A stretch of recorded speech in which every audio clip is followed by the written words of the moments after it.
नमस्कार। आज हम एक बहुत ही गहरे आध्यात्मिक लेख पर बात करने वाले हैं। ये 12/5/2025 की मुरली से कुछ अंश हैं। जी। इसमें ज्ञान, अपनी असली पहचान मतलब आत्मस्मृति और परमात्मा के साथ जो हमारा रिश्ता है उस पर काफी जोर है। हाँ, ऐसा लगता है कि इसका मकसद ही यही है कि हम अपनी आध्यात्मिक यात्रा को, अपनी पहचान को फिर से याद करें। हाँ, तो चलिए देखते हैं इसमें क्या खास बातें हैं, क्या मुख्य विचार हैं। बिल्कुल। ये स्रोत देखिए, आत्मा की पूरी यात्रा, उसमें परमात्मा का क्या रोल है और खासकर ये जो अभी का समय चल रहा है, इसके महत्व पर काफी रोशनी डालता है। और इसमें ना रोज की जिंदगी में कैसे आध्यात्मिक रूप से जागा हुआ रहा जाए, इसके लिए प्रैक्टिकल गाइडेंस भी है। इसमें एक बड़ी दिलचस्प बात कही गई है, गॉडली स्टूडेंट लाइफ। हाँ, मतलब अपने रोज के काम करते हुए भी खुद को परमात्मा का एक स्टूडेंट समझना और उनकी जो पढ़ाई है, उनकी जो शिक्षाएं हैं, उनको याद रखना। ये सोचिए कितनी अलग है। बिल्कुल। और इसका नतीजा नतीजा होता है एक तरह का रूहानी नशा, मतलब एक आध्यात्मिक खुशी, एक हल्कापन। स्रोत कहता है कि जिन्हें ये ज्ञान सचमुच में हजम होता है, जो इसे जीवन में उतारते हैं, वो इसी खुशी में रहते हैं और फिर दूसरों की भलाई में लगे रहते हैं। अच्छा। जैसे वो मिसाल दिए कांटों को फूल बनाना, उनके लिए फिर फालतू बातें करना, सुनना, वो सब जैसे टाइम वेस्ट लगता है। हाँ, ये समझ आता है। और इसी से जुड़ा हुआ है वो 84 जन्मों के चक्र का जिक्र, है ना? जी हाँ। कि कैसे आत्मा अपनी सबसे शुद्ध मतलब सतो प्रधान अवस्था से धीरे धीरे नीचे आती है, गुणों में गिरते हुए बिल्कुल तमो प्रधान या कहें अशुद्ध अवस्था तक।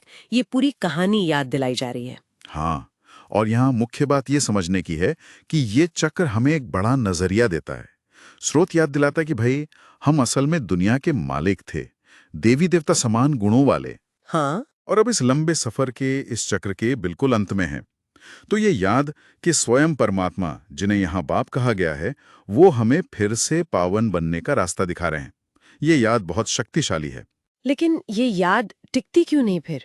हाँ, वहीं पर वो दूसरी बात भी बताते हैं कि आत्मा में पवित्रता की कमी होने की वजह से ये गहरी याददाश्त, ये स्मृति ठहरती नहीं, फिसल जाती है। अच्छा, तो फिर पवित्रता पर इतना जोर क्यों है? लिखा है कि बाप को यानी ईश्वर को याद करने से ही आत्मा पवित्र होती है, जैसे सोने से खाद निकलती है आग में। बिल्कुल। इसे याद की यात्रा कहा है। हाँ। और इसी के लिए वो सिद्धांत है मन मना भव। मन मना भव, इसका मतलब क्या है ठीक से? इसका गहरा मतलब है, खुद को ये शरीर मत समझो, खुद को एक ज्योति बिंदु आत्मा महसूस करो और उस एक निराकार परमात्मा बाप को याद करो। स्रोत के अनुसार यही तरीका है अपने पिछले कर्मों का बोझ हल्का करने का और फिर से सच्चा सोना बनने का। हम्म। और ये सिर्फ मतलब ब्रह्मचर्य तक सीमित नहीं है। ये अपने हर कर्म में, अपनी सोच में, अपने बोल में परमात्मा बाप के समान बनने की बात है। इस पुराने देह के अभिमान को छोड़ने की बात है।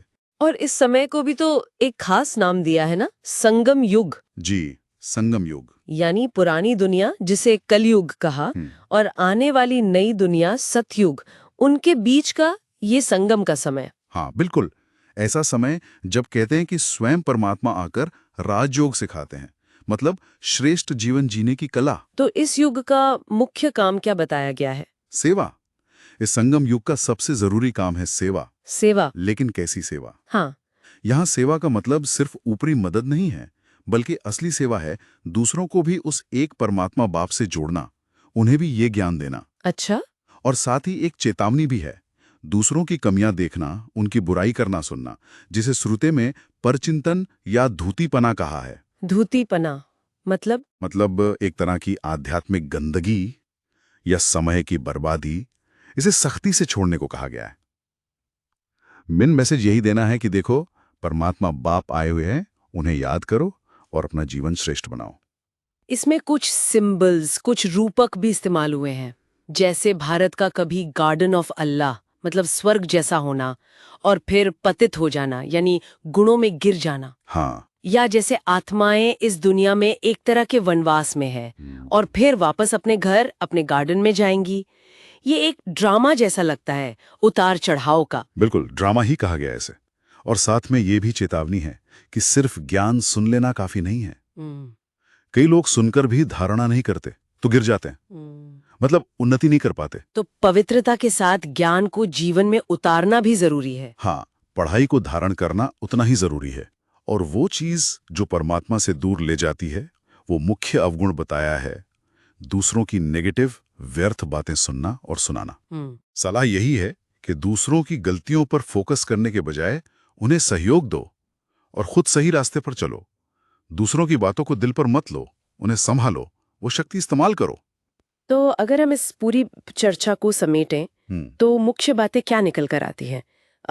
लगता है सबसे पहले तो आत्मस्मृति। बिल्कुल मैं कौन हूँ, मेरी 84 जन्मों की कहानी क्या है। सही। फिर परमात्मा बाप की लगातार याद। हाँ जी। तीसरा, पवित्र बनने का लक्ष्य। और चौथा, नेगेटिविटी से बचते हुए दूसरों को भी परमात्मा से जोड़ने की सेवा करना।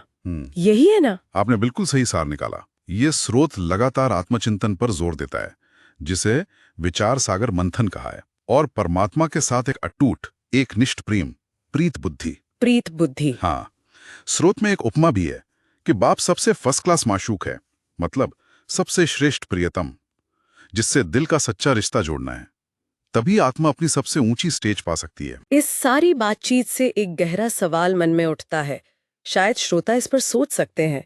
अगर आत्मा की ये यात्रा वाकई एक चक्र की तरह है और ये संगम युग इतना खास, इतना महत्वपूर्ण समय है परिवर्तन का, तो हम अपने रोज के जीवन में इसे कैसे उतारें? अपने छोटे छोटे फैसलों में, अपनी आपसी बातचीत में इस गहरी समझ को कैसे लागू किया जा सकता है? ये सोचने वाली बात है।